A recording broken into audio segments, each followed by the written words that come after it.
My daughter accused me of being responsible for my wife's death, and at the funeral, said in an open speech that I was not going to get a dime from her mom's $3 million worth of properties. I didn't respond. I just smiled and remained calm. When the lawyer showed up for the will reading, everything changed. I will tell you how it all unfolded. First, let me quickly thank you for your continuous support. This means a lot to us. If you enjoy the stories we share, kindly subscribe to this channel. It will be great if you can leave a comment on which city you are watching from. We might just give you a shout out in our next story. Today's special shout out goes to George Reagan from New York. We are glad you enjoy our stories. Now let's go deeper into the story. My name is Raymond Holloway, and I've always been the kind of man people mistake for unbothered, quiet, even-tempered, observant. I've run a small construction firm in Atlanta for over 25 years, and I've learned that the person who talks the least tends to see the most. That skill came in handy on job sites, but it was useless when it came to my family. You can't build a bridge to someone who's already decided they're on the other side of the river. My wife, Marlene, was the emotional glue of our home.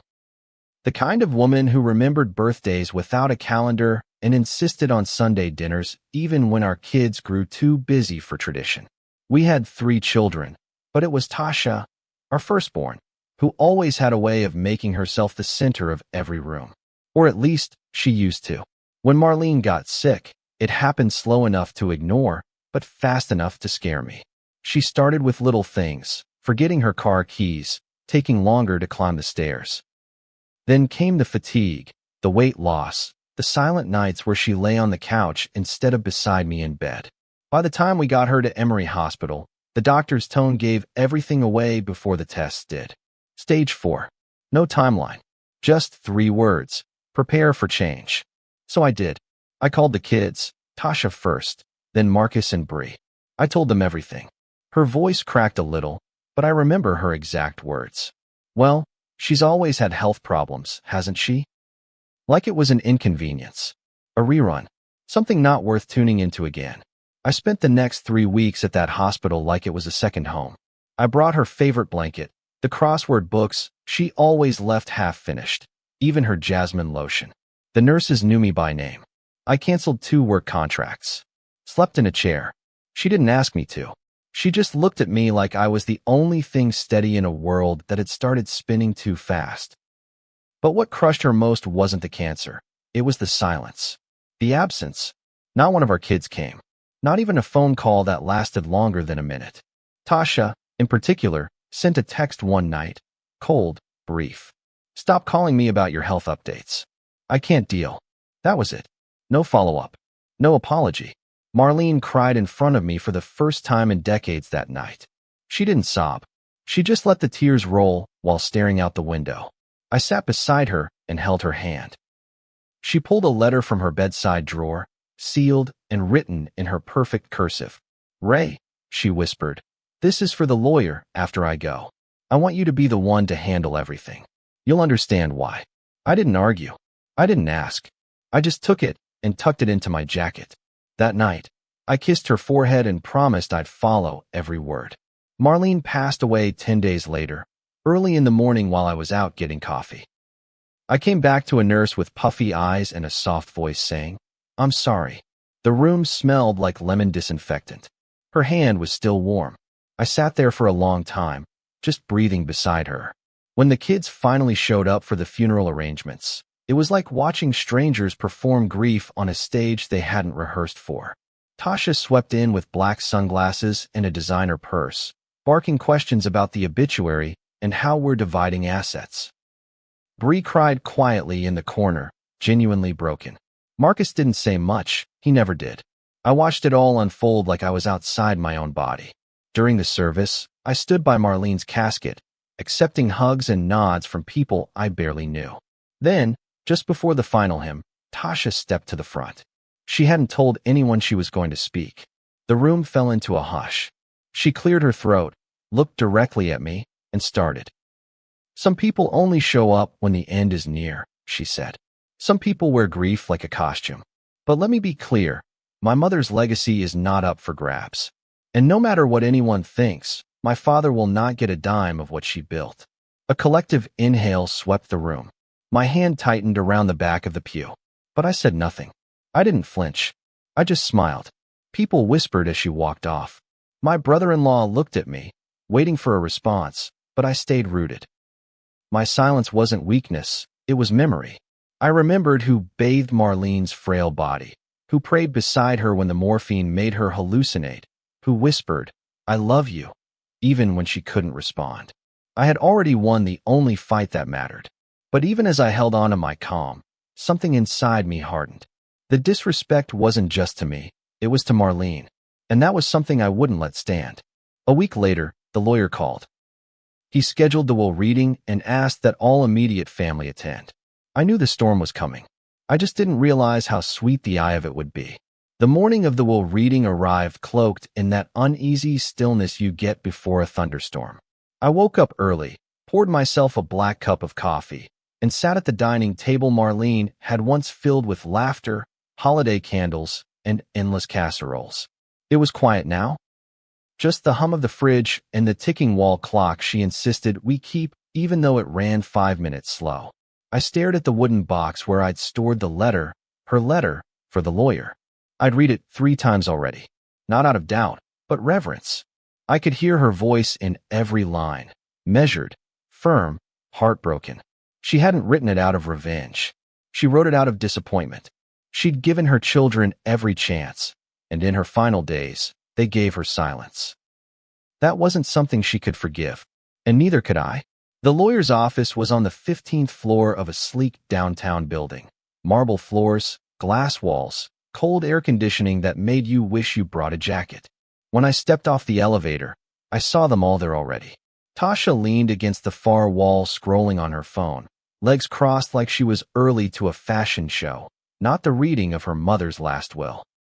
Bree sat beside Marcus on the black leather couch, both of them looking tired, unsure, like they had questions they didn't know how to ask. I nodded at them. Only Bree returned it. "About time," Tasha muttered when I walked in. I didn't respond. I just sat in the empty chair across from her and folded my hands. The lawyer, Mr. DeVries, a slim, gray-haired man with a neutral face and a voice like dry leaves, walked in with a folder clutched to his chest. He sat at the head of the table and looked around the room like a teacher preparing to announce final grades. "Thank you all for being here.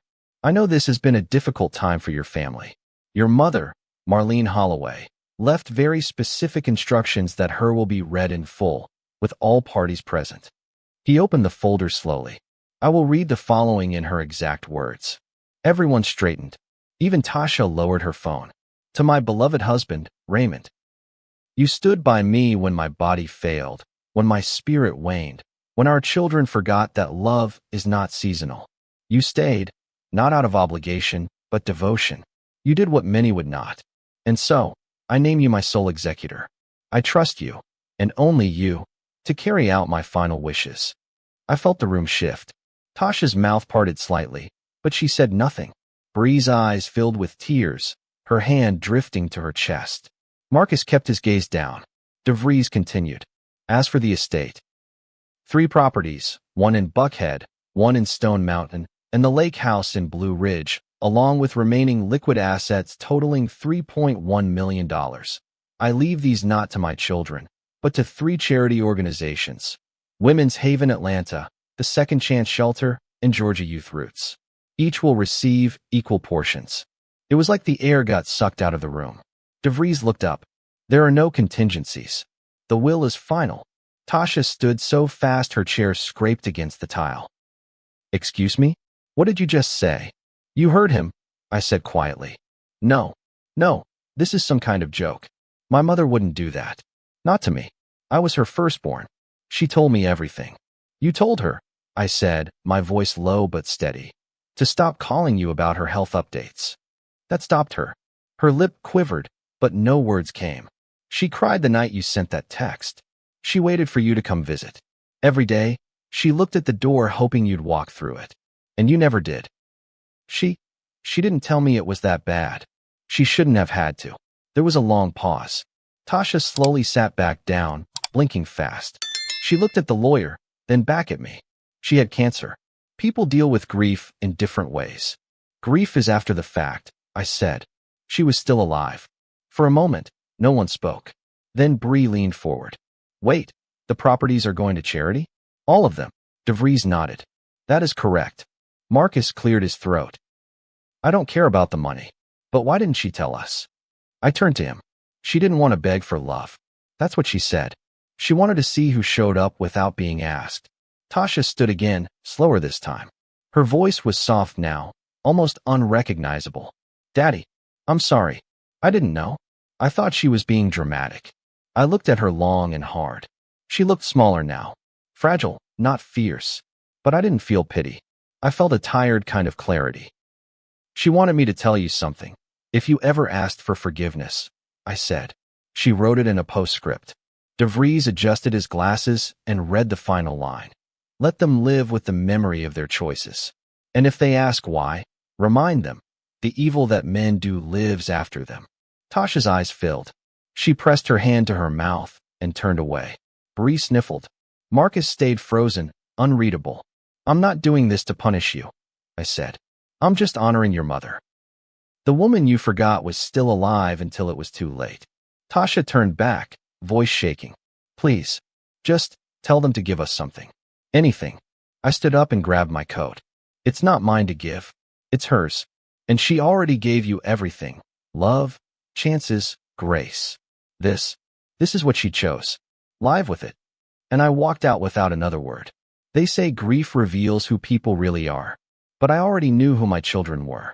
The will reading didn't change anything for me. It only made their reflection clearer in the eyes of everyone else.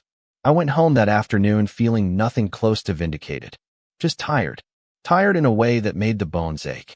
I sat in Marlene's favorite chair by the window and stared at the hydrangeas she planted 4 summers ago, blooming like they didn't know anything had changed. My phone buzzed on the table, lighting up with messages. Most were from extended family. Some just said, wow, or call me, but others didn't bother with pleasantries. How could you let that happen? Did you put her up to that? Your daughter is heartbroken. I didn't respond. I didn't know anyone an explanation, not after what they hadn't seen. But the world had seen something else. Tasha had wasted no time taking her pain online. That night, a post from her went viral in our small corner of the internet. A black and white photo of her and Marlene from 5 years ago, arm in arm at some charity gala, with a caption that read, "My mother deserved better than to be erased by her husband's greed. Grief is hard enough without betrayal." I stared at the screen for a long time, not because I was angry, though I was, but because she used the word erased. Marlene's name was written on every donation check. Her wishes were documented, notarized, and sealed. The only thing that had been erased was Tasha's illusion of control. By morning, the post had been reshared nearly 1,000 times. Family friends started calling, confused. My church group leader texted to ask if everything was all right. Even the accountant who'd handled our taxes for years called to say he was praying for me. It felt like a silent trial was happening behind the scenes, and I was the defendant in a court of whispers and speculation. The strange part? I didn't care about clearing my name. I cared that Marlene's voice was being drowned out, again. 2 days later, I got a knock on the door. It was Mrs. Riley from next door, holding a casserole dish wrapped in foil. She was a quiet widow herself, never one for gossip. I opened the door, expecting condolences. But what she said caught me off guard. "She ever tell you what she said about you at the garden club?" she asked, stepping inside uninvited. I blinked. "Excuse me, Marlene." "She came in here, even after chemo started. Said she was proud of you. Said she'd never seen a man love a woman the way you did when no one was looking. Some of us saw it, Ray. Don't let the noise tell you otherwise." I felt something heavy catch in my throat. I nodded, taking the dish with both hands. "Thank you," I whispered. "Keep your head up," she said, touching my arm. "And tell your daughter that not everything needs to be a performance." Her words echoed through the house long after she left. Not everything needs to be a performance. But for Tasha, that's all grief had become, a stage. I logged onto my old Facebook account that night, the one I hadn't touched in months, just to look. She'd posted again.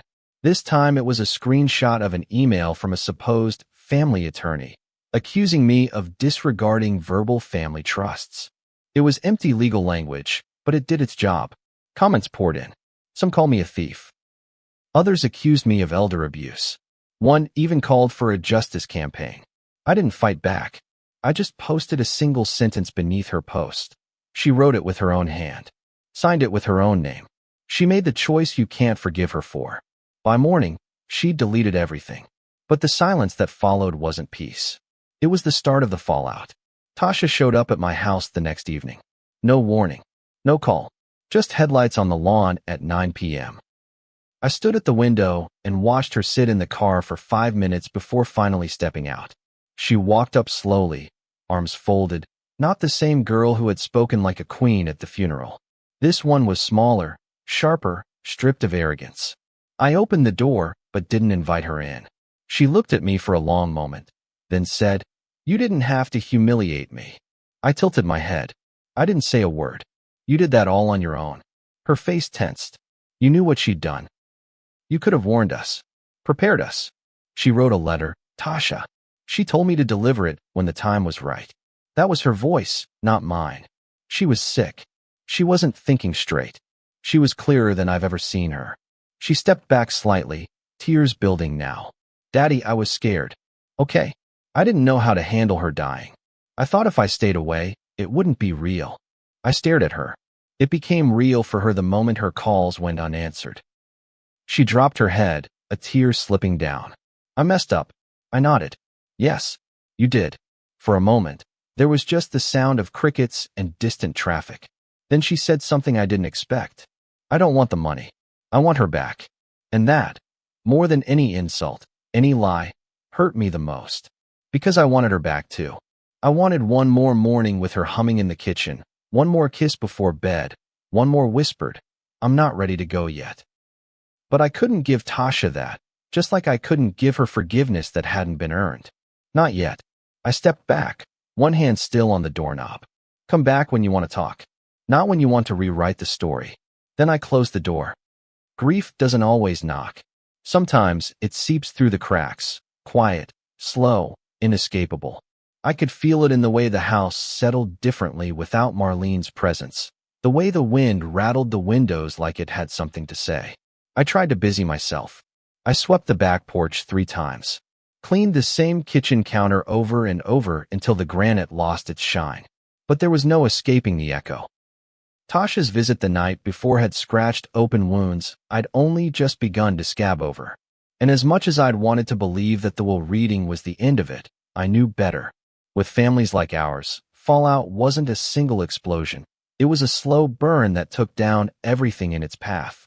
The first real sign came on a Sunday morning, just before church. I walked into the foyer to find an envelope slid under the door. No stamp, no return address, just my name written in red ink. Inside was a folded printout of an anonymous blog post titled, "When Fathers Use Death to Control the Living." I didn't need to read it to know who'd written it. The writing style was too familiar, sharp, dramatic, and riddled with half-truths. In it, she painted herself as the discarded daughter, erased from a legacy she helped build. She mentioned the coldness of a man who wouldn't even let his children grieve in peace. There was no mention of the hospital visits. No mention of her own silence. No mention of the instructions left in her mother's handwriting. I crumpled the letter and tossed it into the fireplace without a word. I wasn't going to argue with a ghost of her conscience. But by the time I arrived at church, the whispers were already forming. The McKinleys wouldn't meet my eye during the sermon. Pastor Evans gave a sermon on forgiveness in the face of betrayal. And though he never looked directly at me, the message was clear. Tasha had gotten to them. She was rewriting the story, one sympathetic ear at a time. After service, Bree pulled me aside. She looked thinner, worn down, like the family tension was eating away at her sleep. She hesitated, then finally asked, "Did she really write that in her will, Dad? About the charities?" "She did. And you didn't influence her?" I looked her squarely in the eye. "Your mother knew what she wanted, and she knew what she'd been given in return. I just delivered her words." Bree nodded, but her eyes glistened. "I believe you. I wish it hadn't ended this way. I keep thinking about the lake house. The memories." Her laugh echoing off the water. "She didn't erase those," I said gently. But she did take back everything else. She didn't argue, just hugged me tightly. And for the first time since the funeral, I felt someone in the family finally understood. But the peace didn't last. 2 days later, Marcus called. We hadn't spoken in over a week, not since the reading. His tone was clipped, formal. Hey, I need to talk to you. Face to face. You're welcome anytime. He arrived just after sunset, standing on the porch like he wasn't sure whether to come in or turn back. I opened the door, and he stepped inside, hands in his pockets, eyes scanning the living room like it held answers. I got an offer, he said, from one of those estate lawyers. They said we might be able to challenge the will. My stomach tightened. You want to challenge your mother's dying wish? I'm saying it feels wrong, that she cut us all off like that. She didn't even give us a chance to explain. She gave you 3 weeks of silence, Marcus, and you gave her nothing back. He looked down, ashamed. I know. Tasha's spinning out. She's talking about suing you, getting the press involved. I figured if one of us tried to talk to you. You're not talking to me, I interrupted. You're asking me to pretend she didn't mean what she said. He stepped back. So that's it. No compromise. There's no compromise when someone's already gone. There's just truth. And the truth is, she trusted me because I showed up. You all didn't. He didn't reply right away, just ran a hand through his hair, then sat down heavily on the couch. I didn't know she was that bad, Dad. I didn't want to believe it. I wanted to believe you'd show up, I said quietly. She did, too. Right up until the end. We sat in silence for a while. Then he said, almost in a whisper, do you ever wonder if maybe she was punishing us? She wasn't punishing anyone. She was protecting herself from the pain of expecting something and getting nothing. He stood, nodding slowly. Okay, I won't challenge it, but you should be ready. Tasha won't let it go. I gave him a tired smile. She already lost the thing she wanted most, her mother's trust. Everything else is noise. The next day, a local news outlet reached out. They'd received an anonymous tip about a widower funneling inheritance money into fake charities. The moment I read the email, I laughed out loud for the first time in weeks. I forwarded them Marlene's notarized will and the names of the 3 nonprofits she'd supported for over a decade. Within hours, they backed off. But the attempt told me everything I needed to know. Tasha wasn't just ashamed. She was desperate. Later that evening, I walked out to the shed to retrieve an old box of photo albums. I sat on the floor of the living room, flipping through pictures of birthdays, beach trips, Christmas mornings filled with wide eyes and wrapping paper. There she was, Marlene, smiling in every frame. And there were the kids, clinging to her legs, sitting in her lap, calling her Mama, with the kind of wonder that time always steals away. I paused on a photo from 1999, Tasha's high school graduation. She was in her cap and gown, beaming. I stood beside her with my hand on her shoulder. Marlene was on the other side, tears in her eyes. Back then, we were still a family. Back then, we didn't know how far apart we'd eventually drift. I closed the album, chest heavy. I didn't hate my children. I didn't even hate Tasha. But I hated the way entitlement had replaced gratitude. The way love had become conditional, transactional. Marlene saw it coming before I did. That's why she left me with the burden of truth. Because she knew I'd carry it, no matter how heavy. The knock came late. One of those slow, heavy knocks that carried a weight you could feel in your chest before you even reached the door. I just poured myself a glass of water and turned off the front porch light when I heard it. It was close to 10, and the summer air outside had cooled just enough to make the hardwood floors creak underfoot. I didn't ask who it was. I already knew. Only one person still showed up uninvited, unannounced, like she had the right to decide when conversations happened. I opened the door, and there she stood, Tasha. But she wasn't dressed for war this time. No heels, no designer purse, no phone in her hand recording in case she wanted to use my words against me later. Just jeans, a wrinkled t-shirt, and a look I hadn't seen on her face since she was a teenager and got caught skipping school. Fear. Real, naked fear. Can I come in? She asked. I stepped aside, saying nothing. She walked in slowly, like the walls might judge her. I watched her scan the living room, her eyes landing on the old photo album still resting on the coffee table. She sat down across from it, but didn't touch it. I know what you're thinking, she started, voice low. That I'm only here because things didn't go my way. Because I'm losing. No, I said evenly. You're here because you don't know what to do with the silence. She blinked, lips parting slightly, like she hadn't expected that. I haven't slept. Not really. Every time I close my eyes, I hear her voice. I keep hearing how tired she sounded. How I didn't notice. She didn't want you to notice at the end. She wanted you to care before it got to that point. Tasha leaned forward, elbows on her knees. I thought I was protecting myself. I told myself if I didn't get too close, it wouldn't hurt when she was gone. But it still hurts. It hurts more than I can stand. That's not grief, I said calmly. That's guilt. Her head dropped into her hands. I messed everything up. I lied. I tried to twist the truth because I couldn't face what I did. I used the internet to bury my shame and sympathy. And did it work? She looked up at me, her eyes swollen. No, everyone's moved on. Even the people who supported me, they're quiet now. Nobody wants to stand next to someone when the truth finally shows. I stood and walked over to the mantel.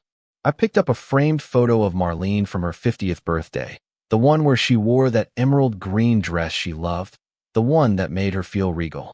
She was laughing in the photo, her head tilted back, joy blooming in her eyes like spring. She wasn't perfect, I said softly. She could be stubborn. She held on to hurt longer than she should have. But she never stopped loving you. Not once. Even when you told her to stop calling. Even when you left her messages unread. She still asked about you. Tasha's voice cracked. Then why didn't she give me one more chance? Why didn't she call me again? She was done begging. That landed like a slap. She swallowed hard, tears streaming freely now. I came here tonight, not to fight, not to ask for money, but to ask you, did she hate me at the end? I sat across from her, looking her in the eyes. No, she didn't hate you. She was hurt, deeply, but she still loved you. That's why she left me with the truth. Because she wanted you to hear it from someone who wouldn't lie to you. She nodded slowly, her hands trembling in her lap. And you're never going to forgive me for what I said at the funeral, are you? I let the silence stretch before answering.